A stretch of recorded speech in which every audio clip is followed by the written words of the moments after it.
Greetings, everyone, and welcome to Facebook Live, the history of Juneteenth, race, and current issues.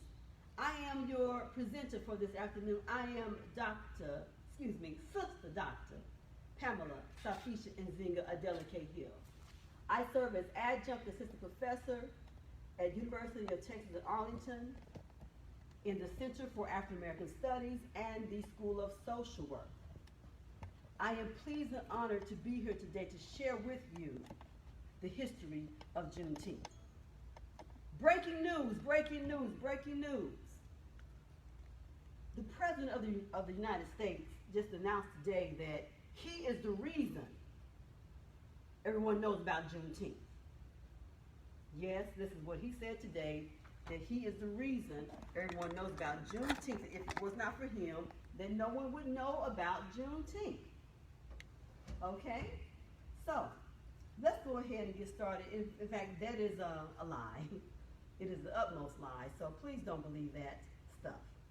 I am here as a scholar. I'm an Afrocentric scholar. I'm a community organizer. I'm an activist. And I celebrate Juneteenth for the past 30 years. I want to introduce you to the history, to make sure that you know it is correct. Okay, I think we're ready. Slavery is the shame of America. It is something that is not talked about or taught properly in textbooks.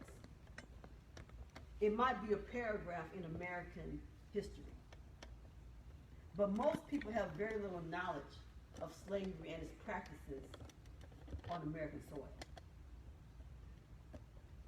We have been taught that Abraham Lincoln, the 16th president of the United States, freed black folks. But as you can see, if you can see the pictures behind me, this is how African people came to America. We were kidnapped, put in the bellies of slave ships with names like Jesus, our Lord, and glory, by good Christian white men who justified the kidnapping, the murder and rape of African people based on Christianity.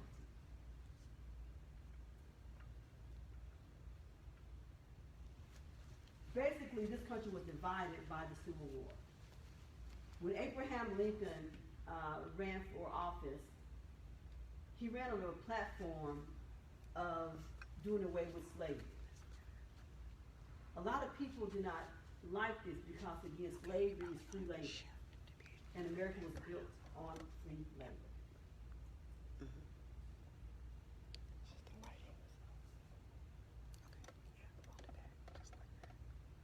As a result, the Civil War came about, with states fighting each other. Abraham Lincoln is suggested to be the great emancipator, but that is not correct. He was a politician attempting to win a war by any means that he could do so. Okay? The Civil War started on, make sure I got this right, April 12th of 1861 when Confederate soldiers attacked the Union. I want to go back and give you some other information.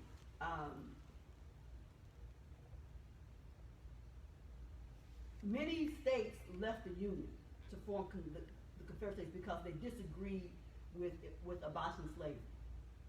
Okay? And those states were referred to as the rebellious states. Okay? Can you hear me now? Thank you so very much. Okay. Do I need the microphone? Can you all hear me? I'm going to see if I can get a microphone and maybe you can hear me a little better, okay?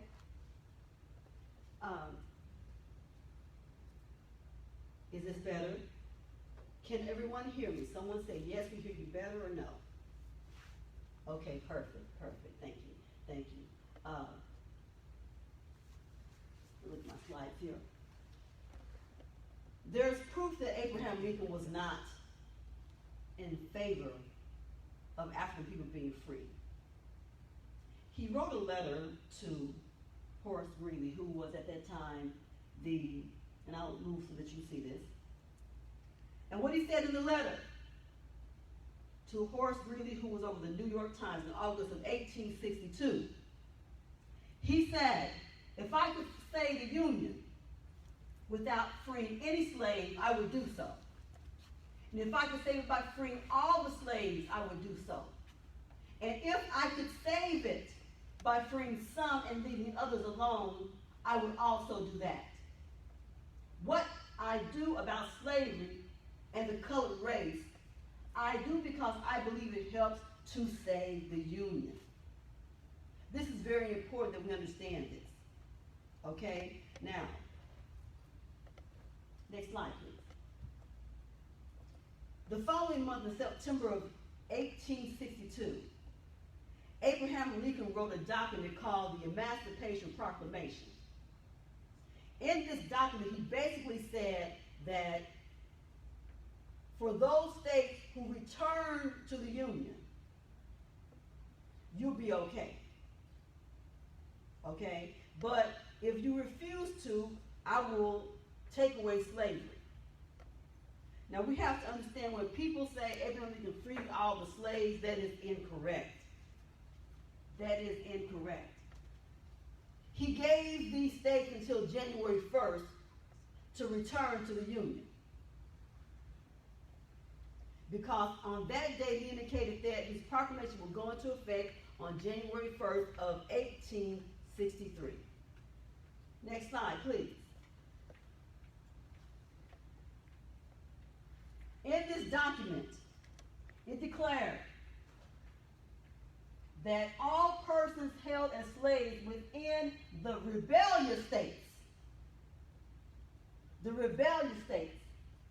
are and henceforth shall be free. Now let's talk about that, because again we're confused about his story.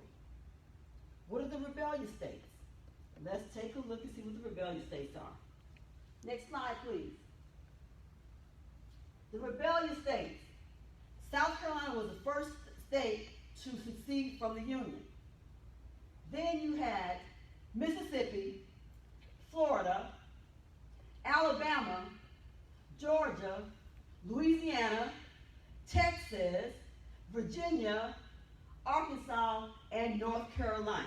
Now, there were 4 border states that were Union that maintained slavery. You learned this in history, right? Probably not. Those states were Delaware, Kentucky, Maryland, and Missouri. Now, understand again, rebellious states. Basically, he said, if you don't come back to the Union, I'm going to free those enslaved Africans in your state, and then they can come to the Union. They can join the Union armies, and they can fight against you. Because what the Emancipation Proclamation also indicated is that those free people will be accepted at military posts. That's very important to understand that. Next slide, please. Thank you.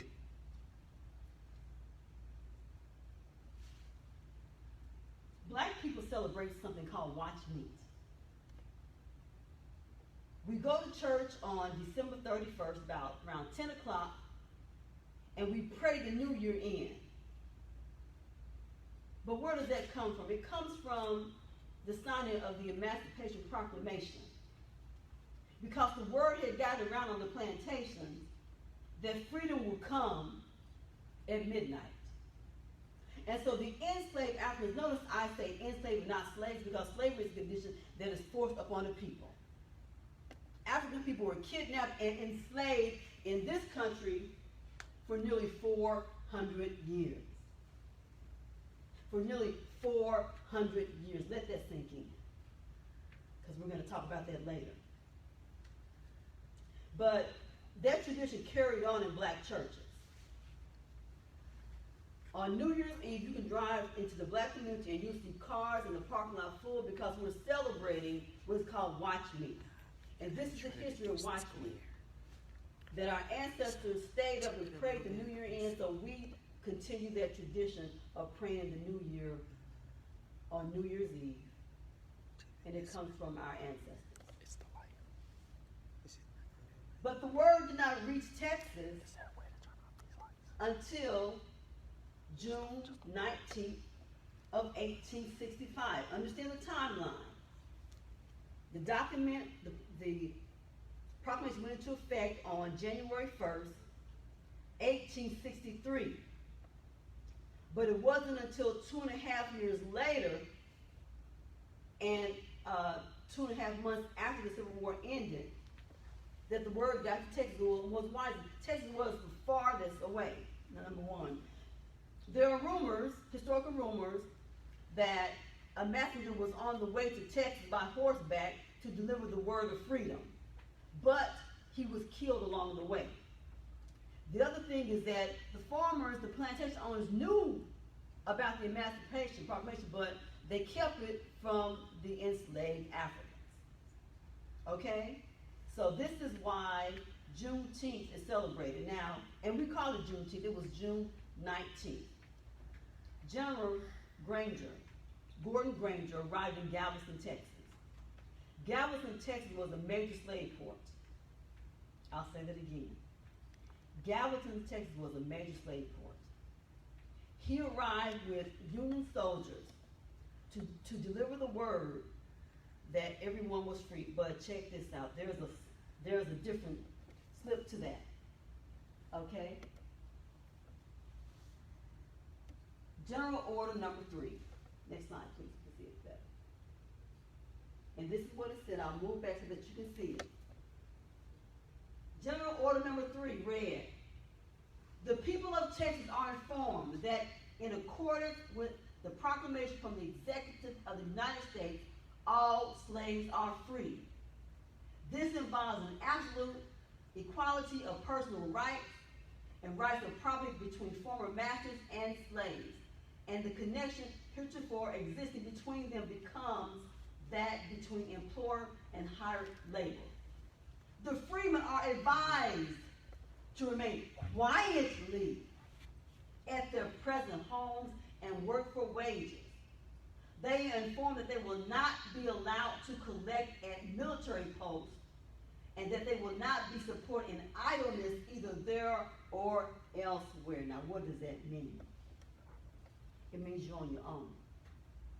It means that just stay on the plantation and work for wages. You have equal rights, but not really. And if you decide to leave and you're out standing around on the corner, well, we'll arrest you. Because then you have these laws called black laws. And we see these today, and I'll get back to that as we move forward. I'll show you how the laws of then are still affecting black people today. I want to stop here and show you some items from my personal collection.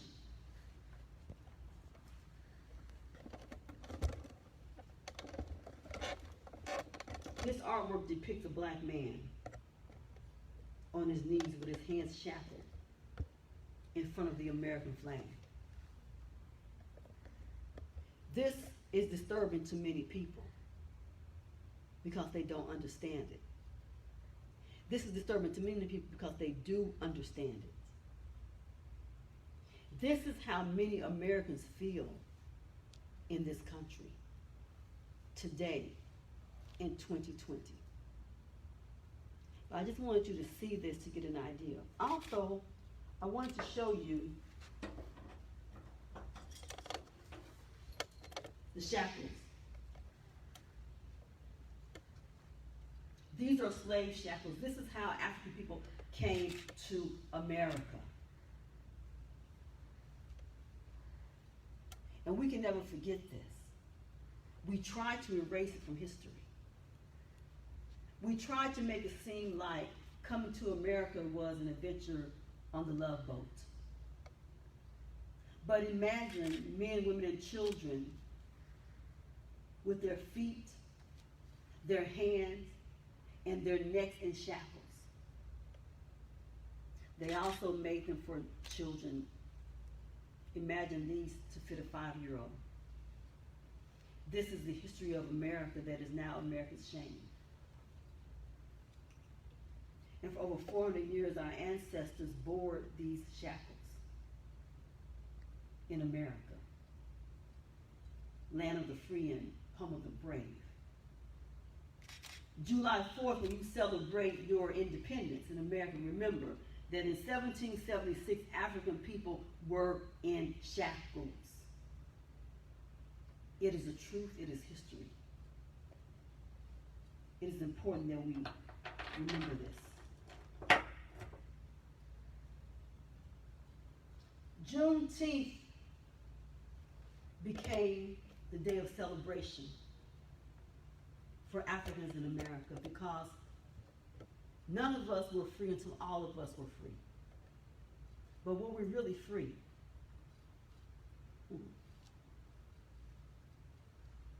Black codes and segregation haunted us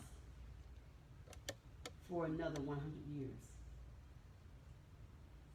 Signs like this began to appear in the 1950s.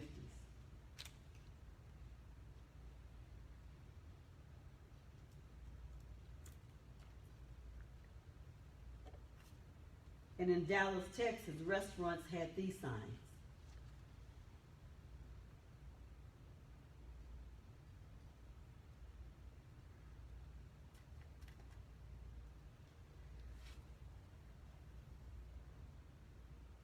You could not even drink from a water fountain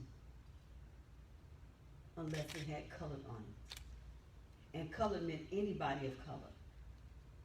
So this did not just apply to black people in America, the land of the free, home of the brave.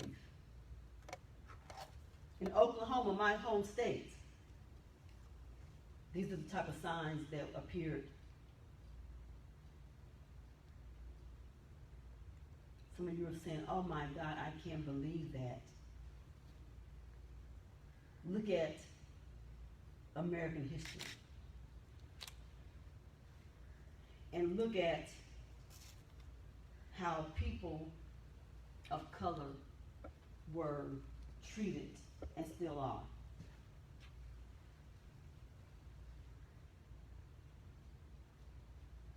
Nothing was equal. It was separate, but it was not equal.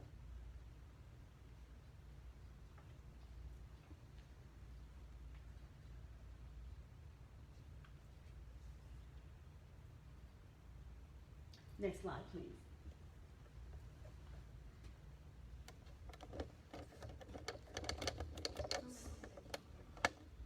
Can you hear me now? I'm sorry, I'll speak up. I got a little emotional, I got a little quiet, but thank you, thank you. The Emancipation Proclamation did not free all African people because slavery continued in some parts. People were still being kidnapped and brought into America and sold.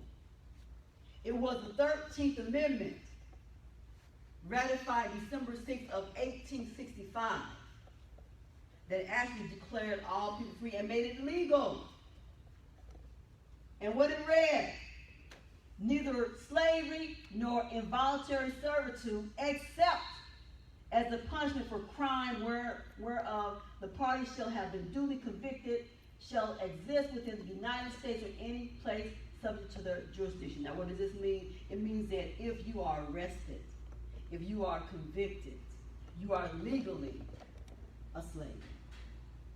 Ever notice someone who's incarcerated, they have those yellow jumpsuits on and the back says property of the county of Dallas, property of Tarrant County, property of. So slavery still exists in the United States of America. And guess who's incarcerated more than any other race? Black men. Guess who's coming up next? Black women. And then next, brown men and brown women. So slavery exists legally in the United States through the criminal injustice system. Yes, I said injustice. And that's you have to understand that. Okay, look it up. In fact, here's your assignment, scholars. Read the Emancipation Proclamation. Read it all. Read it all. And then go and pull up General Order number 3 and read it all, because it's different. Again, you're urged to stay and work for wages. That turned into what we know as sharecropping down the road. Okay? Next slide, please. So how is Juneteenth celebrated? In many ways. There are parades and parties, and there are family gatherings, there are pageants, there are speakers, etc. You celebrate any way you want to. There are panels, and what we're going to see this year, and I'm going to talk a little bit about that. Why is it so big this year? There's a reason for that. And also, as we're going through, you can submit your questions, and I'll be happy to answer those. I know that we usually do this at the end, but you might have a burning question now, and just post it, and they'll let me know, and I'll go back and I'll respond to your questions. Now, the subject of why Juneteenth is important. Earlier, I shared with you that your president, 45, announced that if it was not for him, then no one would know about Juneteenth. He apparently has dubbed himself the father of Juneteenth. I don't think so, Donald. That came long before you, and if you knew your history, you would, well, maybe not. I digress. But a reason that more people are hearing is because this year, because of the incidents that have occurred with the murder, the public lynching of George Floyd, may he rest in power, the world is on fire. The world, not just the United States, but the world is on fire. And for black people, it's not the first time.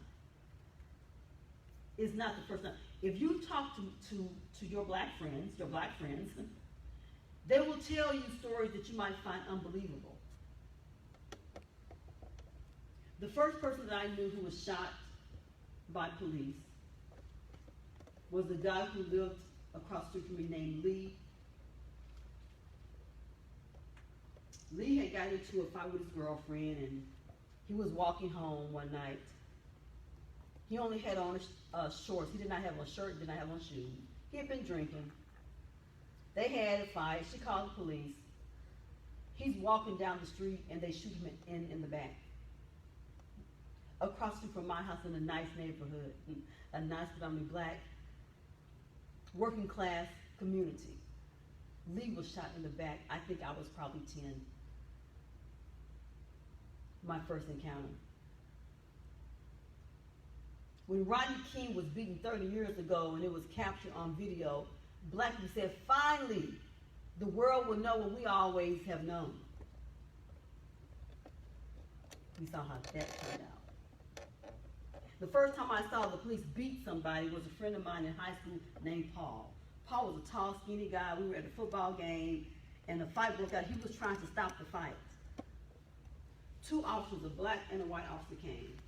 The white officer took out his pistol and began to beat Paul, beat him, and the black officer stood there and shot. I was not so calm. My friends had to move me away from the scene because they were beating my friend, who was only 15 years old, tall and skinny, trying to break up a fight. So these are real things. America has seen black people murdered in primetime television. Next slide, please. The cry is loud for Black Lives Matter. Oh, but Dr. Jill, all lives matter. Of course they do. However, black lives are the ones that are being gunned down in our American streets. Black lives are the ones that are being lynched and then saying, oh, well, it was suicide. It's not natural for black men to even want to wear ties that belong to wrap up around their neck and throw it over a tree and climb up and jump down. It's not normal. Next slide, please. I want you to look at these faces. Look very closely at these faces.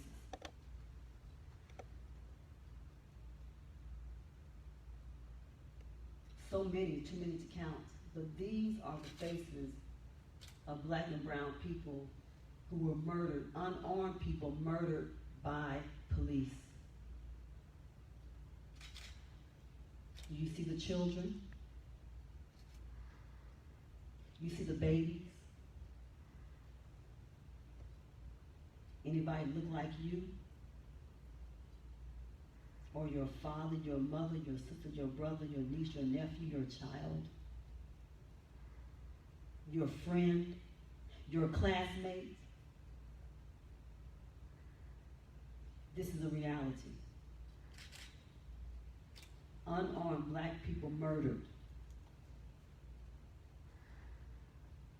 And many of these murders were caught on film. Some of you may have watched Tamar Rice playing in the park. When the police pulled up on him, without the car stopped, he opened the door and fired and shot this 12-year-old child who was playing in the park. Some of you may have watched CNN when they showed the blood gushing out of the chest of Alton Sterling. I saw it. People are sick and tired of being sick and tired of being sick and tired of being sick and tired. And so the cry for Black Lives Matter is serious. Because in the black families, the brown families, parents must have what we call the talk with our children. We must tell our sons and daughters how to behave when they are stopped by the police. Don't make any certain moves. Be extremely polite. Keep your hands in view. But make sure that you call me and put me on speakerphone.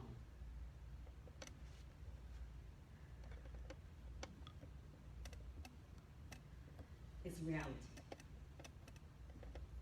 Next slide, please.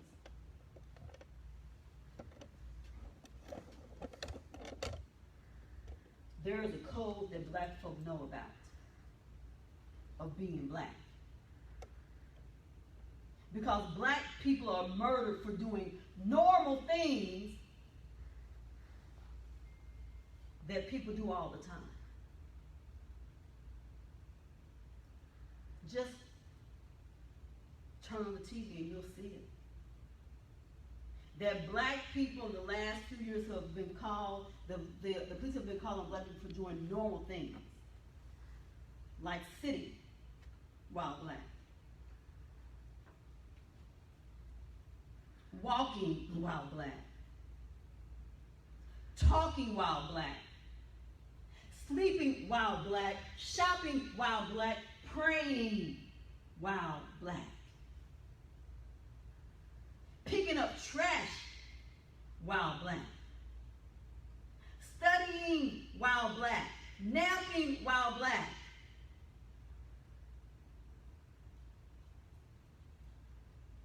Last week I was in Arlington, maybe 2 weeks ago, there was a protest and I came to support the young people. And I got here late, so the protesters had already marched, and it was just me and a few other folks, young African-American girls.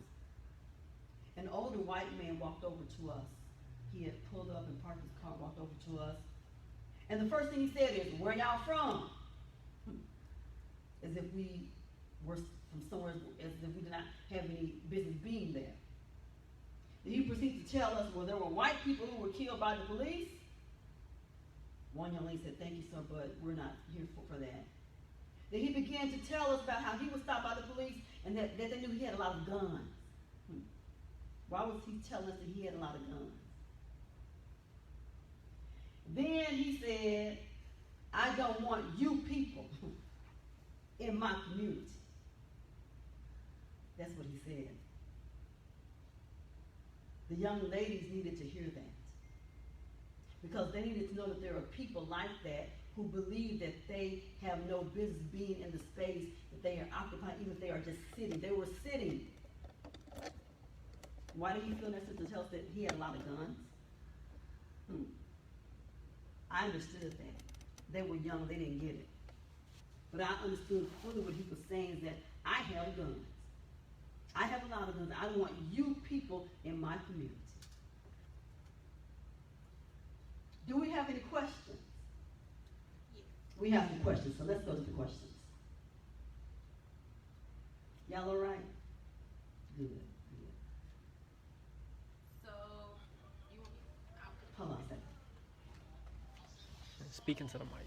So our first question is from Sherry Willis, and she wants to know, she says, many African Americans, black people, unashamedly believe that God is in the midst of this chaos, and everything is going to work out for the good, for our good and His glory. How do you feel about that statement? Thank you, Sherry, correct. There are many people who do feel that way, and because black people always honor God. I don't care what we look like, what we live like, we always honor God, and we always believe that God is somewhere in the midst. We convince ourselves that God allows certain things to happen to good people. And I would say that if that is your belief, that's your belief. Do I agree? It doesn't matter. Because I think that it will work out as long as we keep standing up, keep speaking out. A lot of people say, well, I'm just going to pray about it. If that's what you do, that's what you do. The question also came to me before, well, what can I do? And I shared this information. I said, well, find out what your lane is to stay in your lane. Because if your lane is praying, we need some prayer warriors. Pray for all of us. Pray for this nation. Pray that we don't turn the news on tonight and see where there's another black person shot, killed, choked by police. If you want to put your feet to the pavement, come on out. We need some street warriors too all the time. I always tell people when you're going to protest, be proactive. Come with a purpose. Come prepared for the long haul, because luckily, we did not just go out for 2 days and then quit. I believe we're in day 23. It took 381 days for the marches and protesters in Birmingham, Alabama to shut down during the, Montgomery bus boycott. Montgomery, not Birmingham, sorry. It took 381 days of boycotting and marching for them to get the results. Don't get tired. We're just on day 23. We have about 3 more days to go. Don't get tired. So whatever your strength is, that's what it is. Thank you. Next question, please.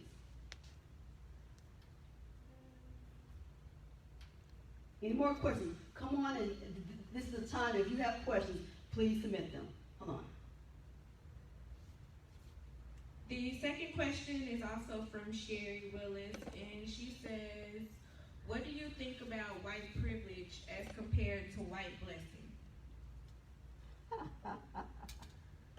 Okay. That's bull. That's what I think. It's bull. People try to give symbolic lip service to make things not as deep as they actually are. White blessing would suggest that I'm not blessed. And you're not blessed, you're of color. That is a word play. Don't fall for the okie doke, okay? Because that's what it is. Trying to change the narrative of the reality. To say, well, it's a blessing that we get to do this and this. Well, if it's a blessing for you, what is it for us? So be very careful, and just because he's a so-called man of God, yes, I said that. we must remember that the people who enslaved black people, the people who slaughtered native people, the people who pushed out and lynched Mexican people were men of God. Because they used Christianity as a justification for their savage behavior towards peaceful people. Remember that. Next question.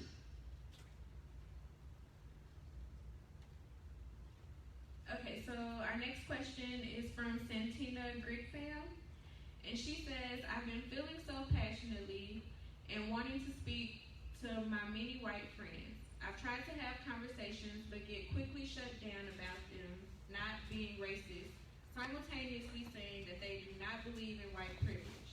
How do you respond to that? Get some new friends. We don't want to admit our shortcomings. And it's easier to say, well, I'm not racist, because then you have to look at yourself. And people don't like to look at themselves deeply because it shows them who they really are. And there are people who will support your ideas, because I see them out there on the protest. There are young people out there, white people, who are out there, and you don't see anybody black. So they are so passionate that they will go out on their own and they will speak truth to power.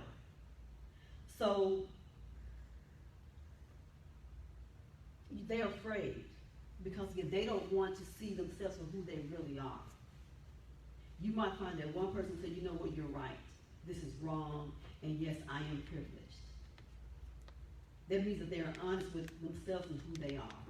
So you'll run into that all the time, where people will reject the idea that I'm privileged and this, that, because they don't have to have that talk. They never got that talk. They don't want to feel guilty. They don't want to feel guilty, because then they might have to do something positive to change that. And a lot of times, we don't want that. We just want things just to be back the way it was, but that's not a good thing, because for some people, back to normal is always good. For other people, it's not. So keep on pressing your friends, your acquaintances. Keep speaking out, because you have a voice. You understand some things from a perspective that we all should have, but we don't. So know that there are people that you can connect with who share the same views as you do, and who will raise their children in a way that they can see other people are just as important. And white privilege is real. Thank you.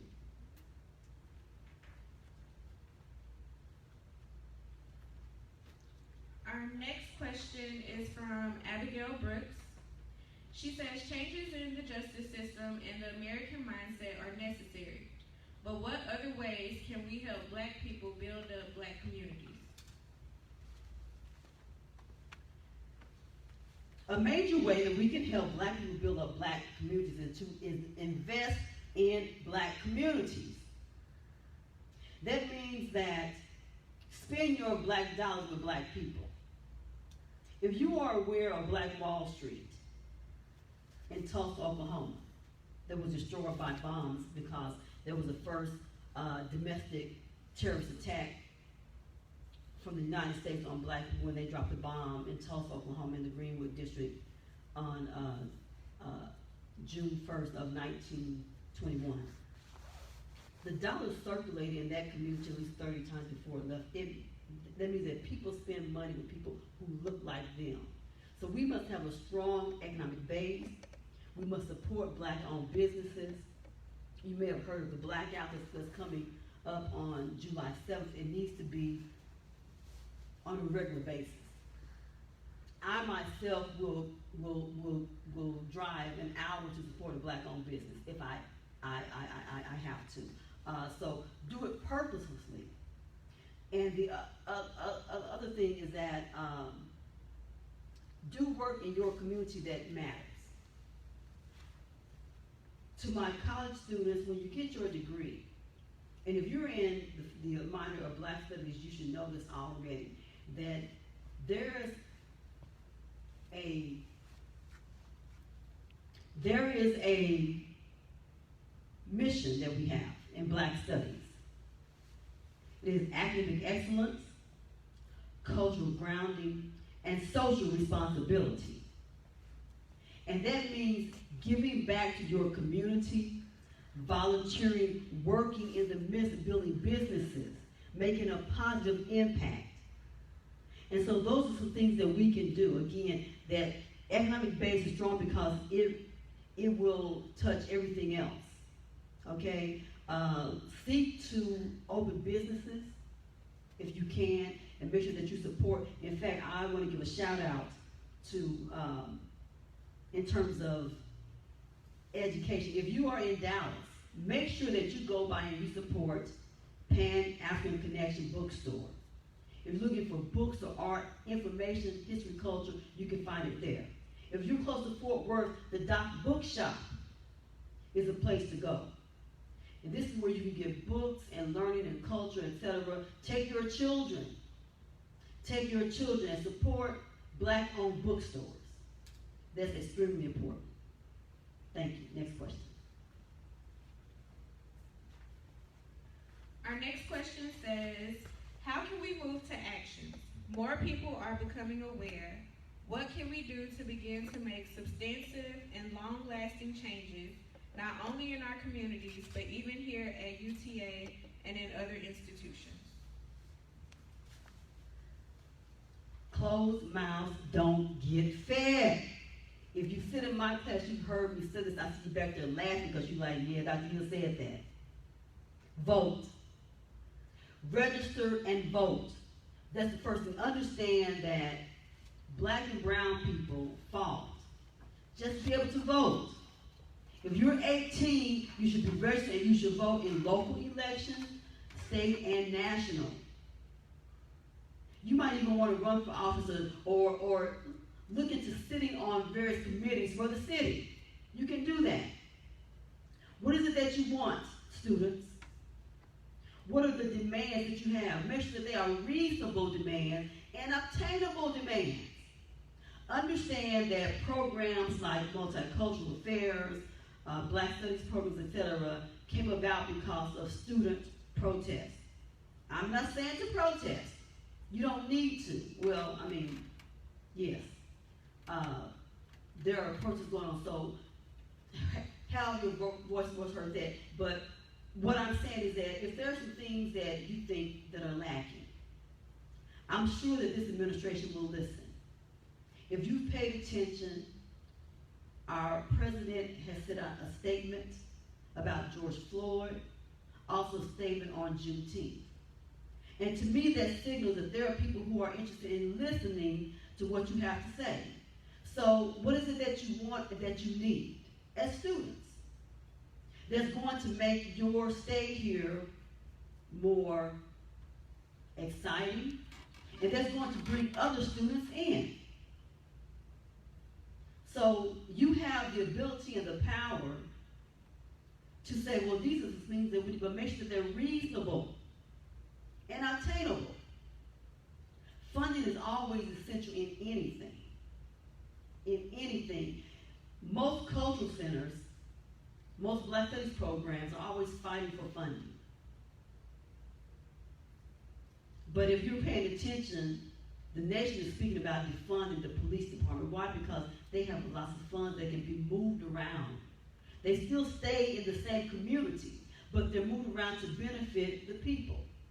So you decide what it is that is necessary that will make this institution a better place for people of color, and you ask for that. And you have conversations that are meaningful and that are real, because I'm sure that the doors are open. I'm sure that my colleagues over in the administration building are willing to listen. After all, we are only here because of the students. If you were not here, there would be no us.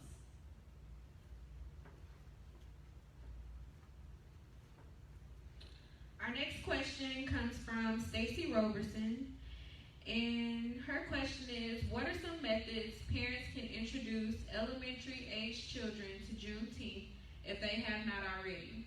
For example, what are some good readings or traditions to have a meaningful and educational experience with you? Hey Stacy, how you doing? How you doing? She's one of my scholars this summer.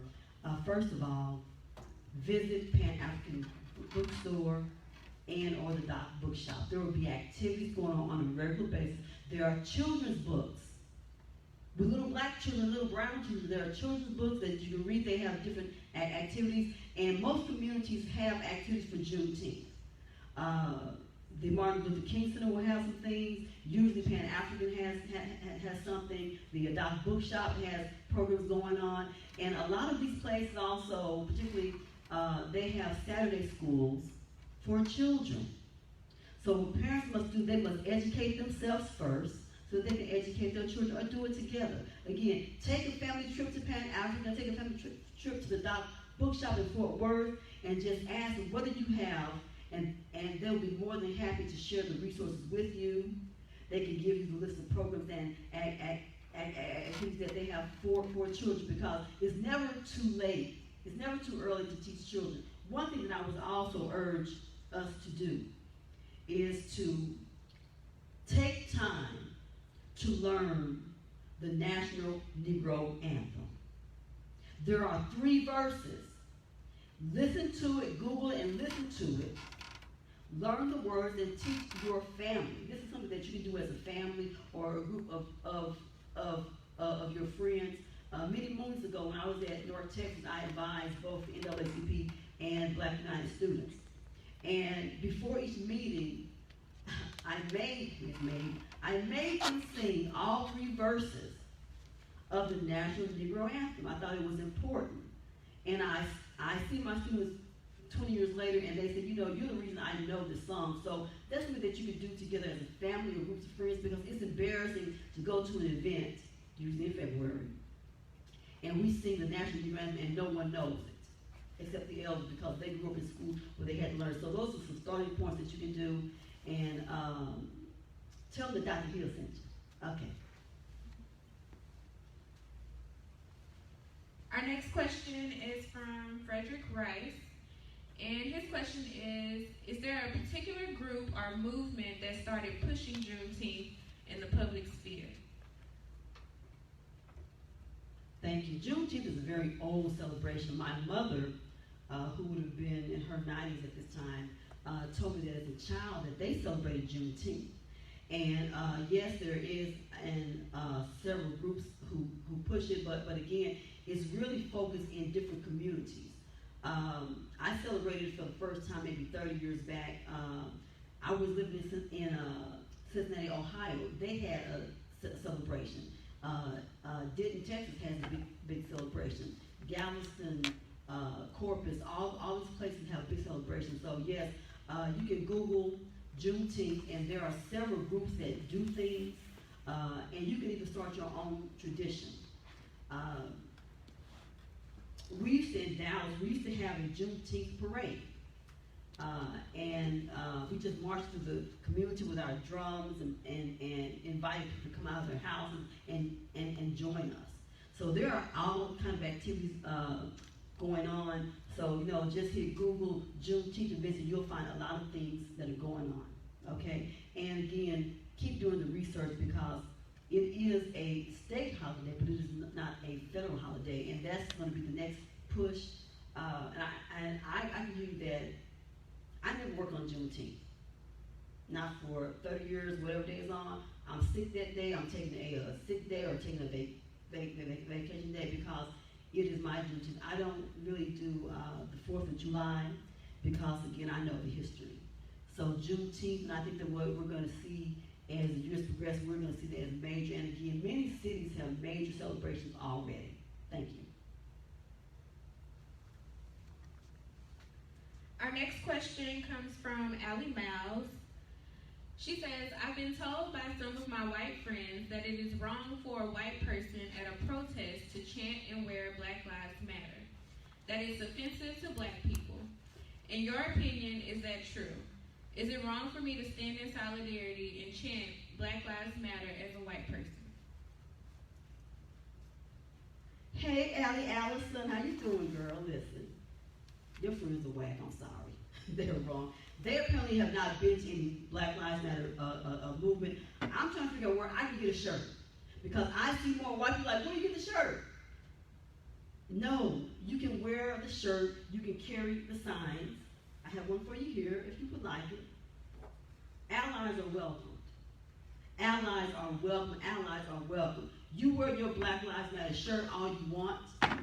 You can order one online because I know that you're in El Paso, so you can order one online, and you can wear. It is not offensive, not at all. Again, when you see and pay attention to the news, when you see people protest, you will see many white people with shirts reading Black Lives Matter, carrying signs. It is not offensive at all. And tell them that your teacher said so, okay? Yeah. The next question is from Kiadra Jeter. And her question is, what's the meaning of the red, black, and green flag? Yes, girl. Yes, girl. See, she already knows. So let me show you the red, black, and green flag. Thank you. This is the Black Liberation Flag.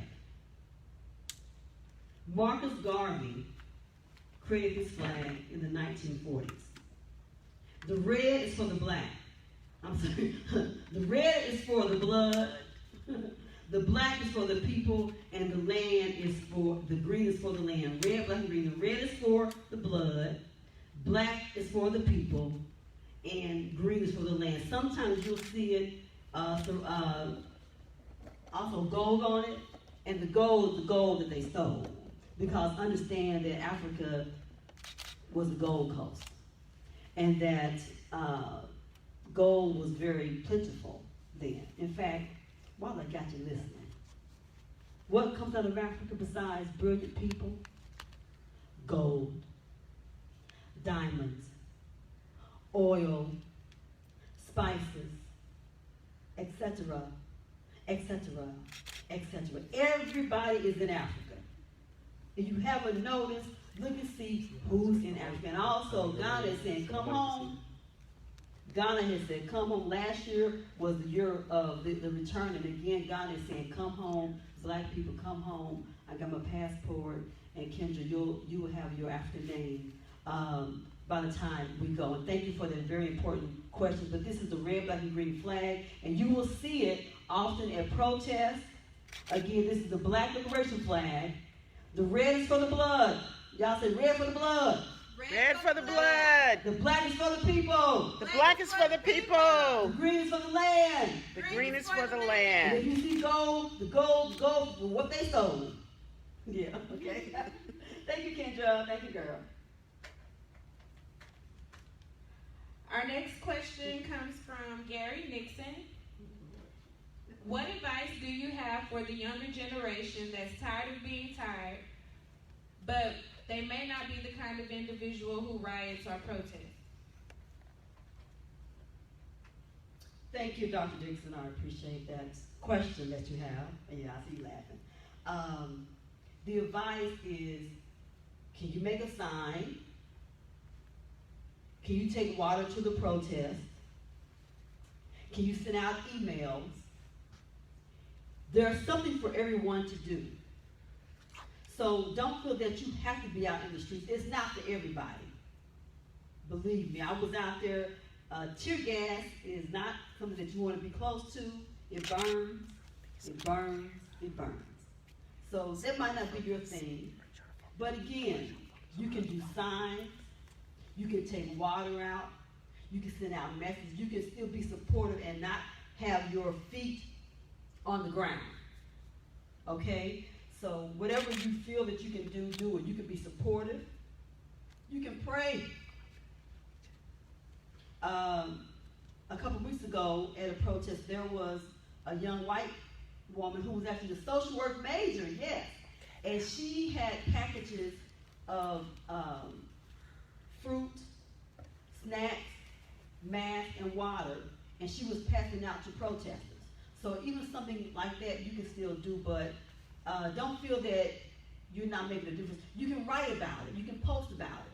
So you can do whatever you can do and still be a part of the movement. It is a movement, And I believe it's going to last for a long time, which is a good thing because we can see these changes. And I tell people, look, a lot of things that we never thought would change or change it. Even Aunt Jemima, the syrup, they're getting, they're doing away with that because they said, well, we realize that it's racist now. The NFL said, oh, well, we realize that we've been racist. So everybody's not like all of a sudden realize, like, really, we've been telling y'all this for a long time, but sometimes it takes an unspeakable act to make it happen. George Floyd said that he was going to change the world. And my God, he is changing this world in ways that we could never imagine in the midst of a pandemic. Thank you, Gary.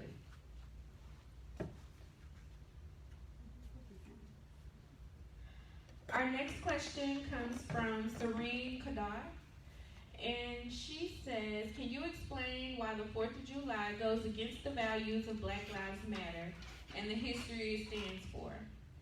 I am ready to give up the fireworks this year. July 4th, 1776. African people were still enslaved. July 4th, 1776, African people were still being kidnapped from the coast of West Africa, put in slave dungeons for up to 2 years, put on slave ships called the Good Ship Jesus, and taken across the Middle Passage, that 4 to 6 month voyage across the Atlantic to be enslaved for the rest of their lives. The 4th of July is not the celebration of freedom for African people, for Black people. It is the Independence Day for the United States of America, right here. This is what this represents. Now, yes, we are supposed to be able to enjoy it, but I would much rather celebrate a time of my ancestors being free than being in bondage. And what Black folk tend to do, y'all got your steel-toe shoes on because I'm about to step on some toes. We follow everybody else. We celebrate all the European holidays without question, without knowing the history of them, but we don't celebrate Ida B. Wells.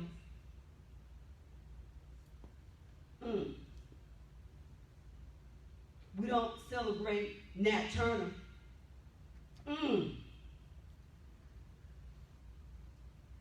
And some of us are still scared to celebrate Kwanzaa.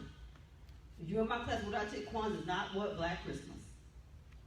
So it's okay for you to celebrate your cultural holidays, and you can still celebrate those other days. But understand the history of Thanksgiving. It was a celebration of the slaughter of Native people. The big lie about, when you were little and you had a little play where you dressed up like Indians, it's American Indian or Native American, and it's just like a pilgrim, and you sat down at a table and you had a peaceful, no, because the reality of the history is that those pilgrims slaughtered those Native people. They scalped those people, they murdered them, they raped them. That's the reality. So when you sit down for that turkey, you do a special prayer for the indigenous people. You recognize their struggles. You honor them. You're going to eat anyway, okay? Yeah, you're going to eat because, family gatherings always happen around food. We understand that.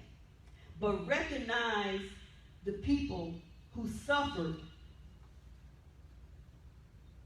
in these instances, because what the pilgrims did is that they sit down for a dinner of Thanksgiving for the slaughter. And that's real history. That's real history. So celebrate what you want, but try not to, okay, I'm going to say this, y'all. I know. You got your steel toe boots on again? Stop lying to your children about Santa Claus. Tell them it is a story. It is a story. It is not real. It's a story. Because children think that, some dude's going to come and get, no. Be real, stop lying, because we don't want our children to lie to us, right? But why we lie to them? Do not put your teeth up under the pillow, throw it away. You don't need it. Easter bunny, no. Know about the festival of Esther that we call Easter. Anyway, I'm sorry, that's a whole different presentation. Next question.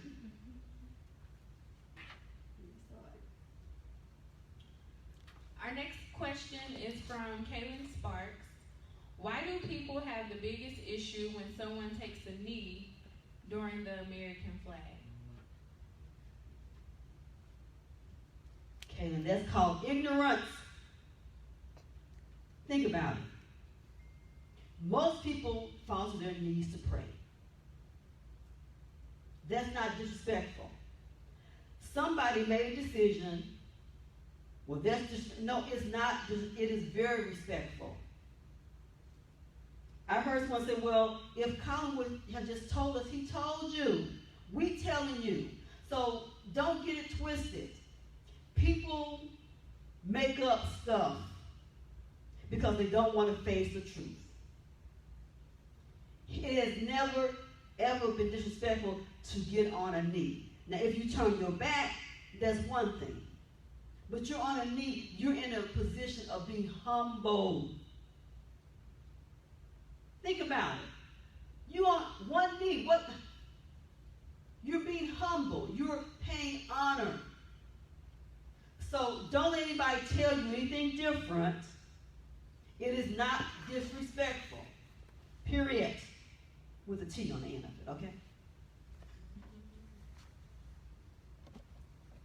Another question from Gary Nixon.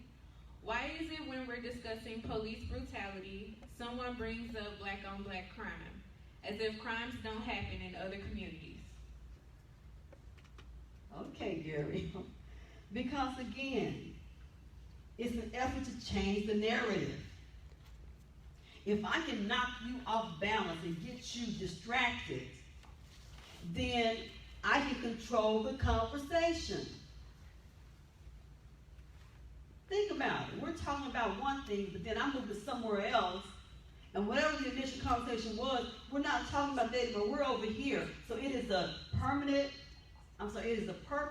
purposeful distraction to try to get us to not to focus on what we are supposed to be focusing on. And understand this, that black and brown police know.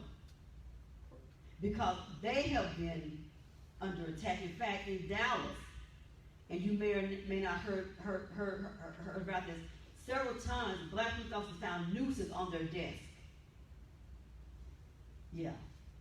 So the environment for black and brown brothers and sisters in blue is also hostile. This is why they formed their own police associations, and they are national. So don't allow anyone to push you off. When someone says that, I say, well, that's not what we're talking about. We're talking about this. Don't allow anybody to draw you into a debate over something and push you off the topic that you're starting off to speak of.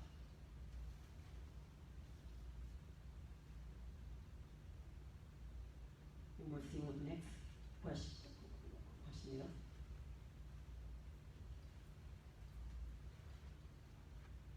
Okay, the next question is from Caressa White. She says, Dr. Hill, I speak to my children about Black history and the things that are going on in the world, but it crushes me to now see how afraid my 4 and 6-year-old are of the police. Am I approaching this wrong? Is letting them watch the news bad? How can I get them to better understand? Hey, homegirl from another state. The sad reality is that our children do fear the police. And it starts at a very early age. And you have to make the decision about letting them watch the news. You might just want to explain some things to them. Because, unfortunately, we have to have that talk even with our babies.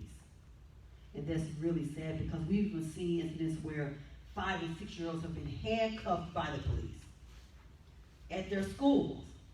So again, you really have to make that decision as as a parent, but you still have to talk with them and let them know.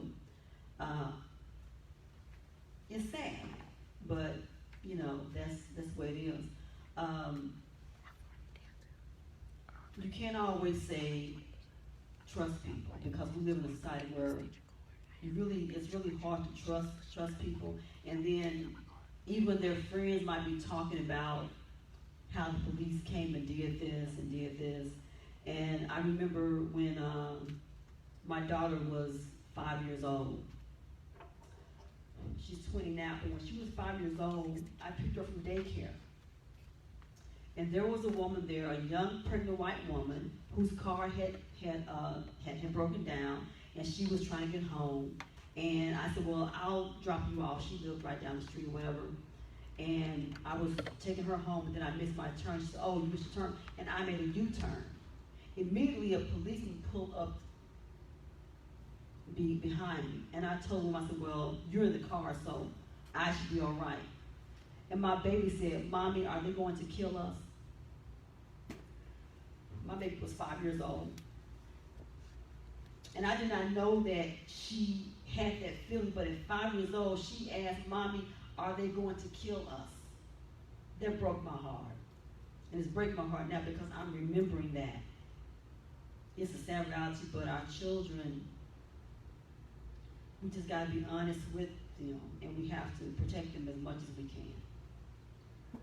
You almost broke me there. Hold on, next question.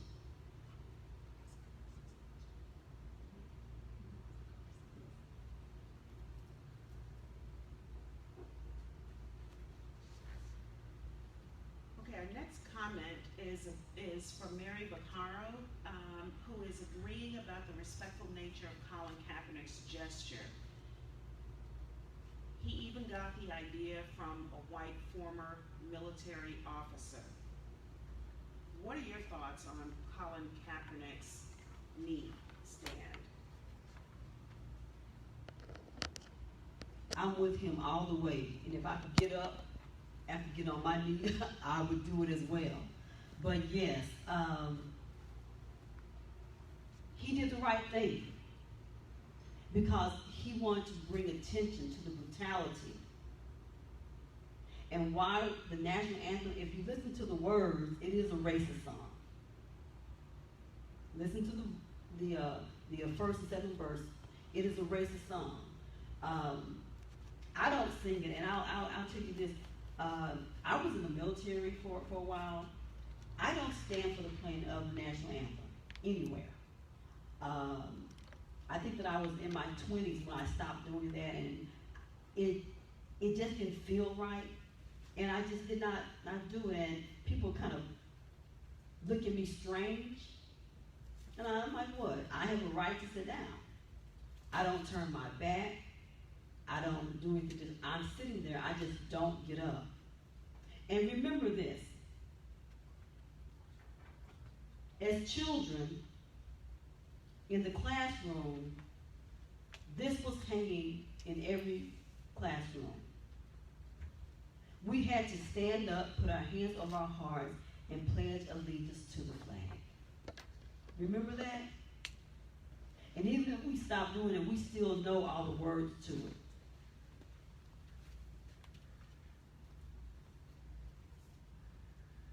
This is my flag. There's a pledge that we say to this flag. Because it means something different to me than this one. I think I have about 15 minutes left. I want to move to a different slide. I'll answer one more question, but there's, okay, good.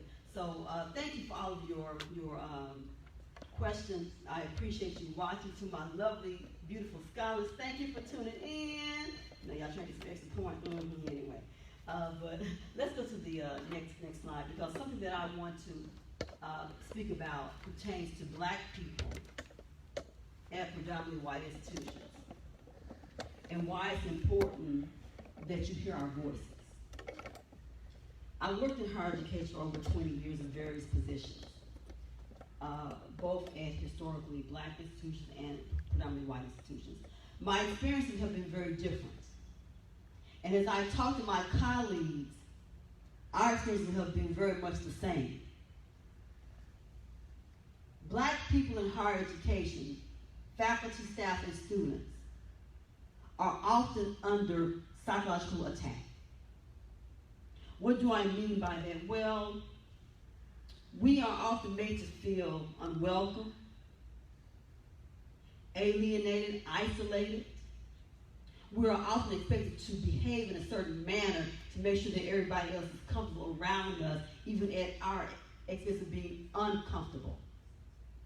We are expected to always smile and be happy.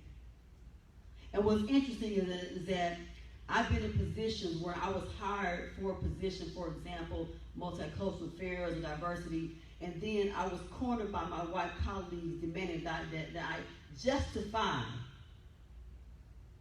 why that position, why it is a need for that position. And my response was, I applied for this position in the Chronicle of Higher Education.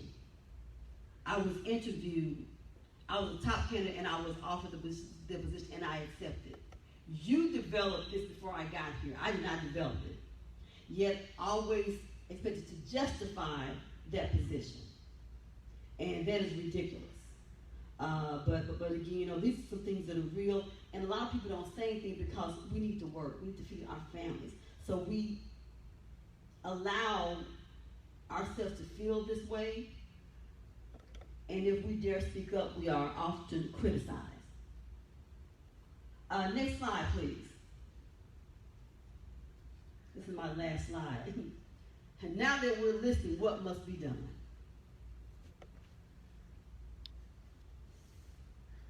I was being interviewed for a story, for an article, and the term controversial kept coming up, and I asked the question, what is controversial? Who defines it? Apparently, when someone disagrees with what you do, it becomes controversial, like Colin on his knee, peacefully. How is that controversial? Because you're taking a position of being humble. So what must be done now that people are listening? And this is in higher education, other organizations, agencies, etc. First, there must be purposeful and strategic plan of action that is meaningful, measurable, and tangible. A plan of action. What is it that we need to make sure that we are putting our best practice forward, particularly as it pertains to making sure that we have black faculty and staff who are strong, who are needed. We have to eliminate symbolic lip service and provide structured servicing. All across the country, we're having this nice symbolic lip service. Like we have nice symbolic marches and rallies. Those are great because it's a start, because you're saying something. It means that you're listening. But now that you said it, let's put that into action. Let's develop something that is structured and that is servicing. We must provide adequate funding to support black students and faculty. Funding is always money. I was asked, well, what do you think are some of the big issues that's facing black studies? It's funding. It's always funding. It always has been funding. Always, always. So we need to make sure that there are adequate funds to support whatever we need to support to recruit, retain, and maintain faculty, staff, and students. We must decolonize the curriculum. Decolonize the curriculum because everything that we taught is from a white perspective. There are other perspectives. If we're really diverse, let's make sure that we are equipped to teach any subject from a diverse perspective. That is extremely important. And finally, we must recruit, retain, and promote black faculty who like black people. Oh, Dr. Hill, oh my goodness. Yes. Yes. Because some of us don't like us. Some of us don't like us. We are taught to distrust people who look like you. And this comes from a pull-up Willie Lynch letter. And we still have those issues. Willie Lynch, Google it and read the Willie Lynch letter and you'll see what I'm talking about. We have to make sure that we are proactive in all we do. I am very pleased that this institution, to my knowledge, was the first in the area to put out statements regarding George Floyd and Juneteenth. That's very important because it sends us a message that somebody is listening to us.